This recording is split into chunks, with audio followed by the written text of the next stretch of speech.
রাষ্ট্রপতি ও নতুন মন্ত্রীদের প্রথম কর্মদিবস যথাসময়ে হবে স্থানীয় নির্বাচন জানালেন ডক্টর মঈন খান।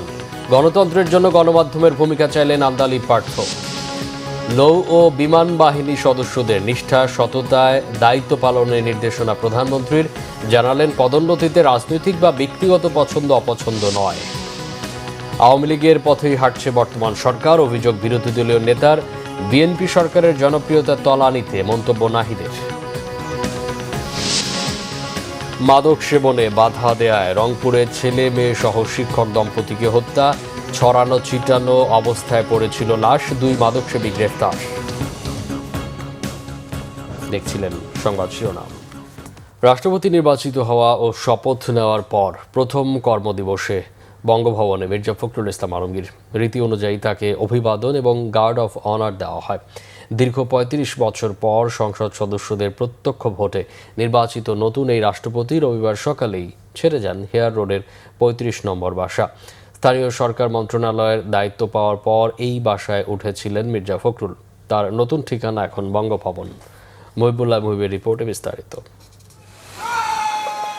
অবশেষে হেয়ার রোডের ৩৫ নম্বর বাংলোটি ছেড়ে গেলেন নবনির্বাচিত রাষ্ট্রপতি মির্জা ফখরুল ইসলাম আলমগীর। সকাল 10:30টায় এই বাংলো ছাড়েন তিনি। দেশের 23তম রাষ্ট্রপতি হিসেবে মির্জা ফখরুল ইসলাম আলমগীরের নতুন ঠিকানা এখন বঙ্গভবন। বেলা 11টার দিকে বঙ্গভবনে পৌঁছানোর পর নির্ধারিত প্রোটোকল অনুযায়ী তাকে অভ্যর্থনা জানানো হয়। এরপর গার্ড অফ অনারের আনুষ্ঠানিকতা। রাষ্ট্রপতি হিসাবে বঙ্গভবনে তার নিয়মিত দাপ্তরিক কার্যক্রম শুরু হয় রবিবার থেকে।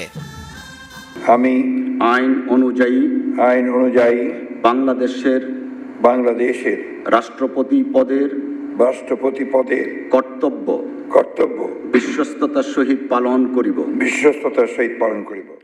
গত শুক্রবার সন্ধ্যায় বঙ্গভবনের দরবার হলে দেশের 23তম রাষ্ট্রপতি হিসেবে শপথ নেন মির্জা ফখরুল ইসলাম আলমগীর। জাতীয় সংসদের ভারপ্রাপ্ত স্পিকার কায়সার কামালের কাছে শপথ নেন তিনি। এর মধ্য দিয়ে রাষ্ট্রের সর্বোচ্চ সাংবিধানিক পদে আনুষ্ঠানিকভাবে তার দায়িত্ব গ্রহণ সম্পন্ন হয়।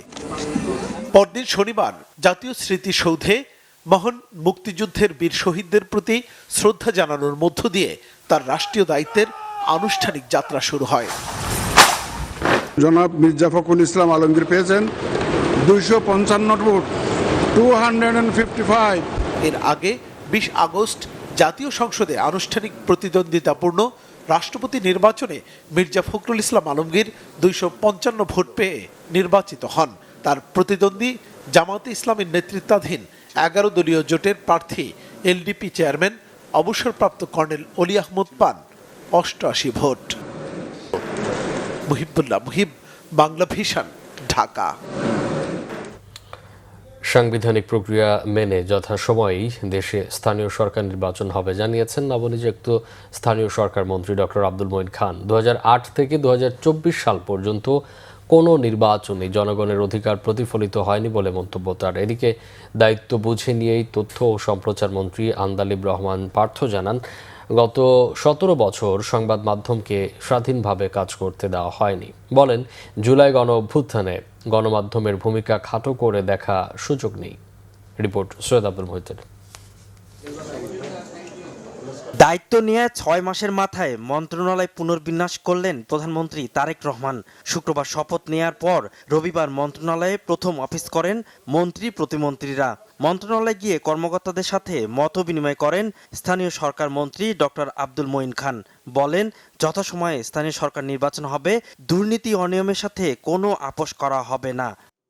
8, 14 এবং 18 এবং 24 এই 4টি নির্বাচন আসলে সেটা জনগণের ইচ্ছা প্রতিফলিত করে নাই।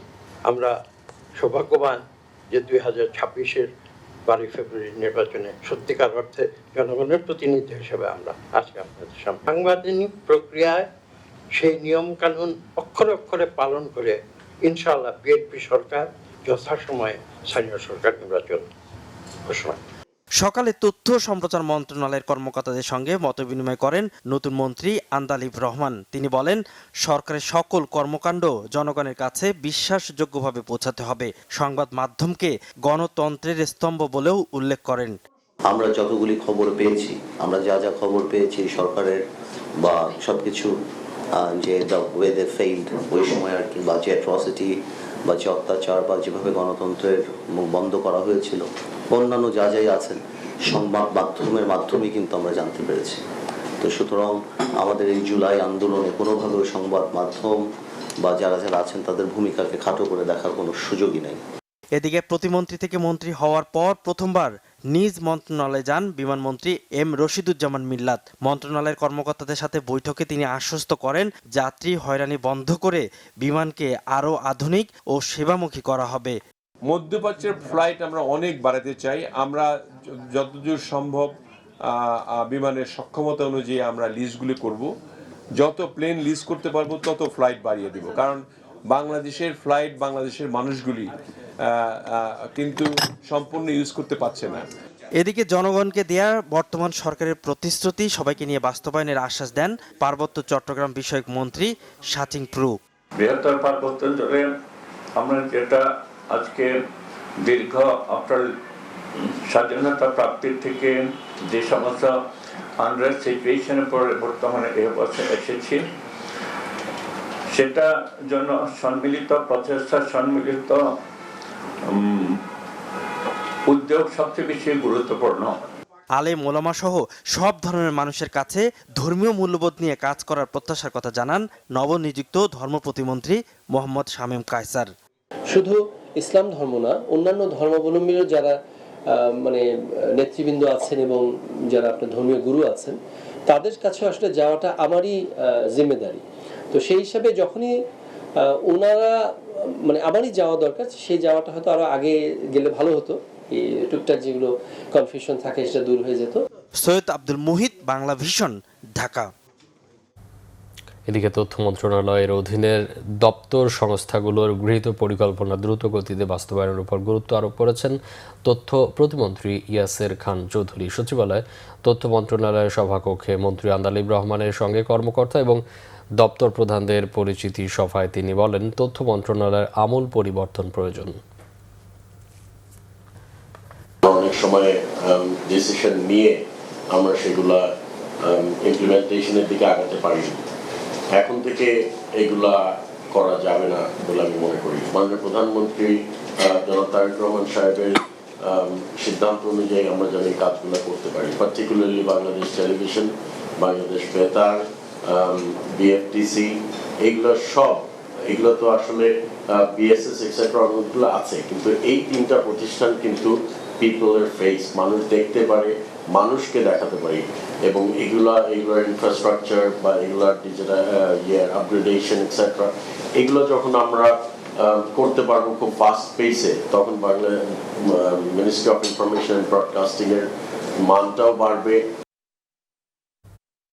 পদোন্নতির ক্ষেত্রে রাজনৈতিক মতাদর্শ কিংবা ব্যক্তিগত পছন্দ অপছন্দ নয়, পেশাগত দক্ষতা, নেতৃত্বের গুণাবলী, শৃঙ্খলা, সততা, বিশ্বস্ততা ও দায়িত্ব পালনের সক্ষমতাকে গুরুত্ব দেওয়ার নির্দেশ দিয়েছেন প্রধানমন্ত্রী তারেক রহমান। রবিবার ঢাকা সেনানিবাসে বাংলাদেশ বিমান বাহিনীর সদর দপ্তরে নৌবাহিনী ও বিমান বাহিনী নির্বাচনী পর্ষদ 2026-এর উদ্বোধন করে এই নির্দেশনা দেন তিনি।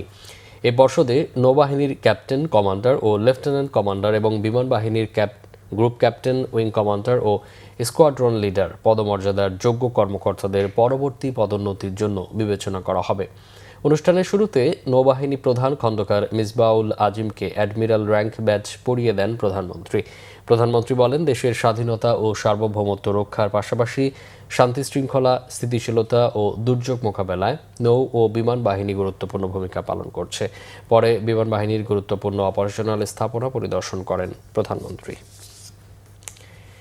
বিএনপির ভারপ্রাপ্ত মহাসচিব রুহুল কবির রিজভী বলেছেন, নানা সংকটের মধ্যেও জনগণের প্রতি দায়বদ্ধতা ও জবাবদিহিতা নিয়ে সরকার কাজ করে যাচ্ছে। রবিবার সকালে প্রধানমন্ত্রীর রাজনৈতিক উপদেষ্টা ও সাবেক তথ্যমন্ত্রী জহিরুদ্দিন স্বপনকে নিয়ে শহীদ রাষ্ট্রপতি জিয়াউর রহমানের মাজারে যান রুহুল কবির রিজভী। দলের প্রতিষ্ঠাতা জিয়াউর রহমান ও সাবেক প্রধানমন্ত্রী বেগম খালেদা জিয়ার কবরে শ্রদ্ধা নিবেদন করেন। এ সময় জিয়াউর রহমান এবং বেগম খালেদা জিয়ার রুহের মাগফিরাত এবং দেশ ও জাতির উত্তরোত্তর সমৃদ্ধি কামনায় দোয়া ও মোনাজাত করা হয়।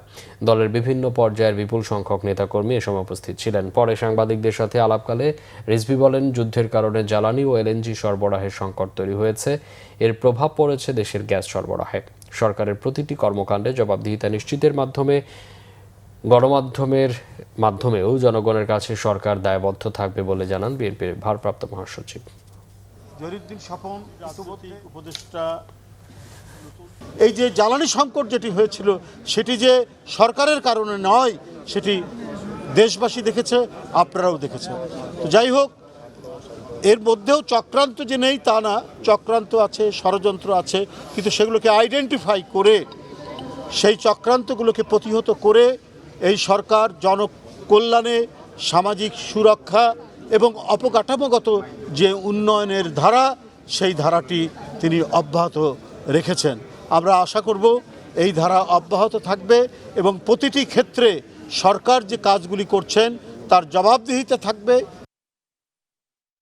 15 বছর আওয়ামী লীগ সরকার যে পথে হেঁটেছে, বর্তমান সরকারও সেই পথেই হাঁটছে মন্তব্য করেছেন বিরোধী দলীয় নেতা ও জামাতে ইসলামীর আমির ডাক্তার শফিকুর রহমান।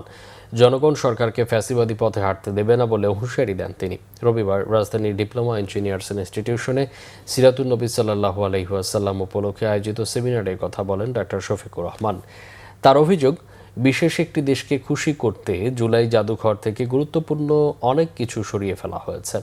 ফেলানি সহ অনেক ভুক্তভোগীর স্মৃতি বাদ দিয়ে নির্দিষ্ট একটি দলের স্মৃতি সংরক্ষণ করা হয়েছে। এ ধরনের কর্মকাণ্ডকে ভালো লক্ষণ নয় বলে মন্তব্য করেন জামাতের আমির। সেমিনারে অন্য বক্তারা বলেন, গণ অভ্যুত্থানে সবচেয়ে বেশি সুবিধাভোগী বিএনপি ক্ষমতা নেওয়ার পর থেকেই সুর পরিবর্তন করেছে।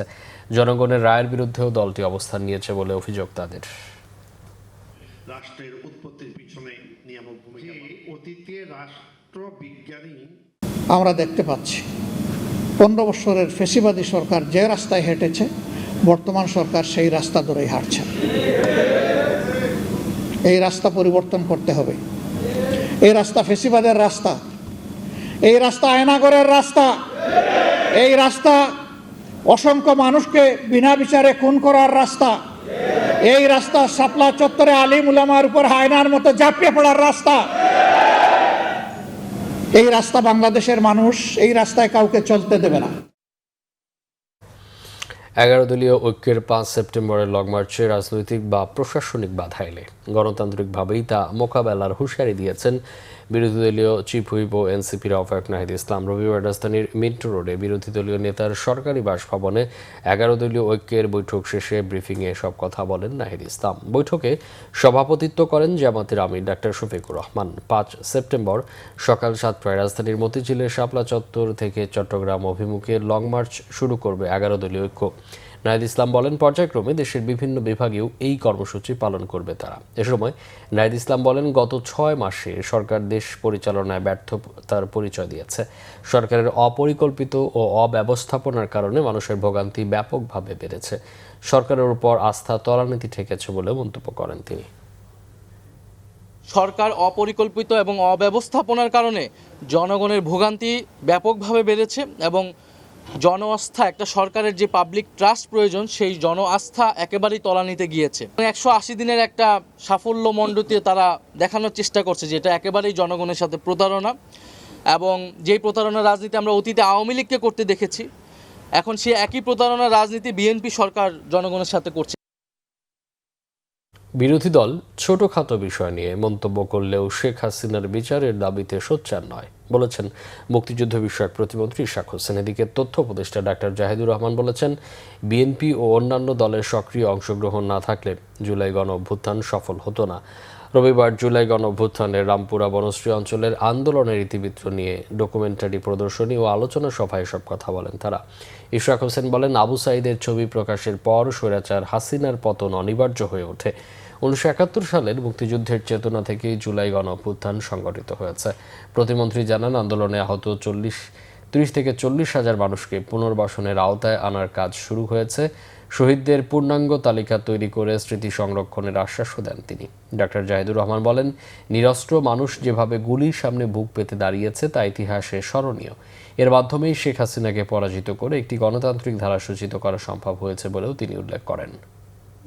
যারা বিরোধী দলীয় যারা রয়েছেন তাদেরকে একটু চিন্তা ভাবনা করা উচিত।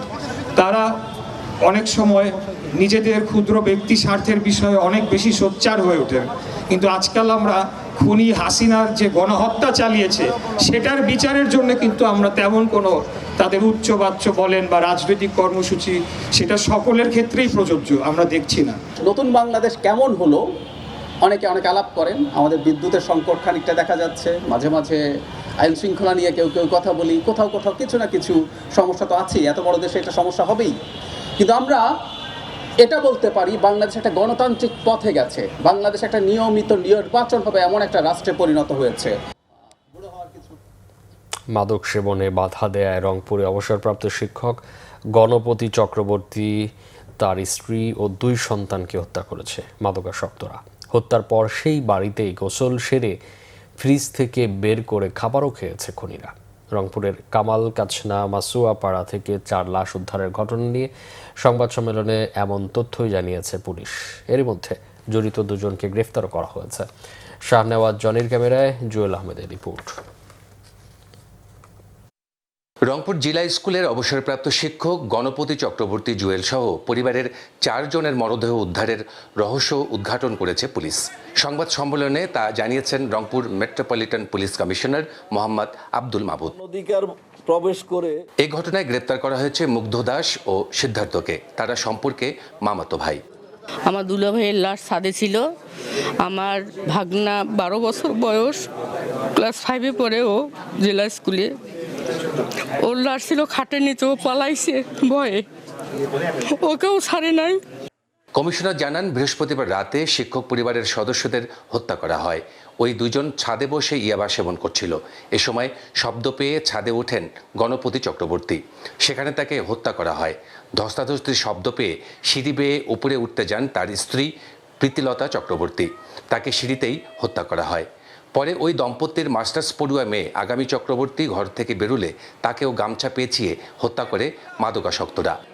অনধিকার প্রবেশ করে ওনার বাসায় তারা মাদক সেবন করতেছিল বা আড্ডা দিচ্ছিল, আড্ডার পরে মাদক সেবনও করতেছিল। গণপতি স্যার এটা বাধা দেওয়ার কারণে সেই বখাটে যুবকরা পরিকল্পিতভাবে তারা ওনাকে খুন করে। তারা যারা খুনি, এই খুনি মুগ্ধ এবং সিদ্ধার্থ, এরা গণপতি স্যারকে স্যার বলতেন। গণপতি স্যারের নিহত স্ত্রীকে কাকি ডাকতেন। আর মেয়েটার ব্যাপারে কথা হয়েছে, তার সাথে খুব একটা কথা হতো না। ছোট বাচ্চাটাকে তারা প্রিয়ম নামে ডাকতো এবং খেলাধুলা করতো তাদের ছোট ভাইদের সাথে। এরা সবাই একই এলাকার। পরিচয় প্রকাশ হয়ে যাওয়ার শঙ্কায় ওই দম্পতির ছেলে আয়ুষ চক্রবর্তী প্রিয়মকেও শ্বাসরোধে হত্যা করে মুগ্ধ ও সিদ্ধার্থ। এরকম একটি সপরিবারের হত্যাকাণ্ড আমাদের রংপুরের আইন শৃঙ্খলার দিকে মানুষের নজর দিয়েছে যে কেউ আমরা আর নিরাপদ নই। তাদের পরিবারটাই মাটির মতো মানুষ, তো এই মানুষের যে এরকম হবে এটা তারা মানে নেওয়ার মতো না। রংপুর তো শান্তির শহর, আমরা শান্তিটাকে দেখতে চাই। প্রকৃত যারা দুর্ঘটনা ঘটিয়েছে এদেরকে উদ্ধার করতে পারলে পরে, বের করতে পারলে পরে মনে একটা শান্তি আসবে, নাহলে আমরা শান্তির মধ্যে বসবাস করতে। এই ঘটনায় উদ্বিগ্ন ক্ষুব্ধ স্থানীয়রা বলছেন, নিথর দেহগুলো শুধু একটি হত্যাযজ্ঞ নয়, সমাজের জন্য এক কঠিন সতর্কবার্তা। জুয়েল আহমেদ, বাংলা ভিশন, রংপুর। রোহিঙ্গা প্রত্যাবাসনের যাচাই প্রক্রিয়ায় বাংলাদেশের রোহিঙ্গা শিবিরে জন্ম নেওয়া শিশুদেরও অন্তর্ভুক্ত করার আহ্বান জানিয়েছেন পররাষ্ট্র প্রতিমন্ত্রী শামা ওবায়দ। রবিবার ডিকাব ও অক্সফাম আয়োজিত সেমিনারে একথা বলেন তিনি। 2017 সালের পর রাখাইন রাজ্য থেকে বাংলাদেশে আসা সকল রোহিঙ্গার তথ্য দ্রুত যাচাই করে নিরাপদ, স্বেচ্ছায়, মর্যাদাপূর্ণ ও টেকসই প্রত্যাবাসনের উপর জোর দেন তিনি। বলেন, রোহিঙ্গা সমস্যা 10 বছর ধরে চলছে, এটা যেন কোনোভাবেই 20 বছরের সমস্যায় না গড়ায়।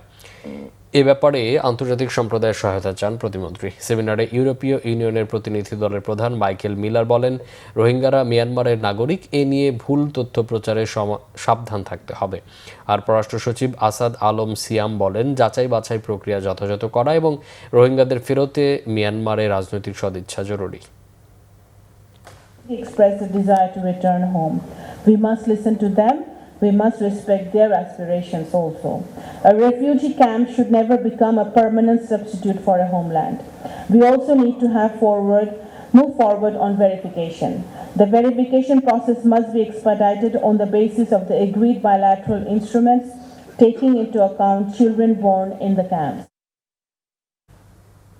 সংকট মোকাবেলায় সবার আগে দেশের মানুষকে এক কাতারে দাঁড়াতে হবে, এমন মন্তব্য করেছেন আইনমন্ত্রী মোহাম্মদ আসাদুজ্জামান। বলেন, আন্তর্জাতিক সম্প্রদায় যখন দেখবে বাংলাদেশের মানুষ এক জায়গায় দাঁড়িয়ে সমস্যার সমাধান খুঁজছে, তখন তারাও ইতিবাচক ভূমিকা রাখবে। রবিবার জাতীয় প্রেস ক্লাবে রোহিঙ্গা সংকট সমাধান বিষয়ক এক আলোচনা সভায় কথা বলেন তিনি বলেন, রোহিঙ্গা সংকটকে শুধু মিয়ানমারের অভ্যন্তরীণ বিষয় হিসেবে না দেখে মানবিক ও মানবাধিকারের দৃষ্টিকোণ থেকে দেখতে হবে। রোহিঙ্গারা বাংলাদেশের নাগরিক নয়, তবে ঐতিহাসিক, সাংস্কৃতিক ও নৃতাত্ত্বিকভাবে তারা মিয়ানমারের রাখাইন অঞ্চলের জনগোষ্ঠী। তাদের মানবাধিকার নিশ্চিত করে নিজ মাতৃভূমিতে নিরাপদ ও মর্যাদাপূর্ণ প্রত্যাবাসনের ব্যবস্থা করতে হবে। আইনমন্ত্রী জানান, এই সংকট মোকাবেলায় প্রধানমন্ত্রী তারেক রহমান একটি জাতীয় কমিটি গঠন করেছেন। সেই কমিটি দেশ বিদেশের বিশ্লেষকদের সঙ্গে নিয়মিত যোগাযোগ করছে। দেশের রাজনৈতিক দলগুলো এক প্ল্যাটফর্মে দাঁড়ালে সমস্যার দ্রুত সমাধান সম্ভব বলে মনে করেন আইনমন্ত্রী। আইনকে মাথায় রেখে, মানবাধিকার আইনকে মাথায় রেখে আপনারা আমাদের জনগোষ্ঠীকে, আমাদের জনগণকে, বাংলাদেশের মানুষকে, বাংলা ভাষাভাষী মানুষকে, বাংলাদেশের ভূখণ্ডের মানুষকে এক কাতারে দাঁড় করান পাবলিক অপিনিয়ন মোল্ড করার জন্য। যে আমাদের সরকার রোহিঙ্গা ইস্যুতে যে পদক্ষেপ নিতে চায় আন্তর্জাতিকভাবে, সেই পদক্ষেপের পিছনে বাংলাদেশের আপামর জনতার সমর্থন আছে।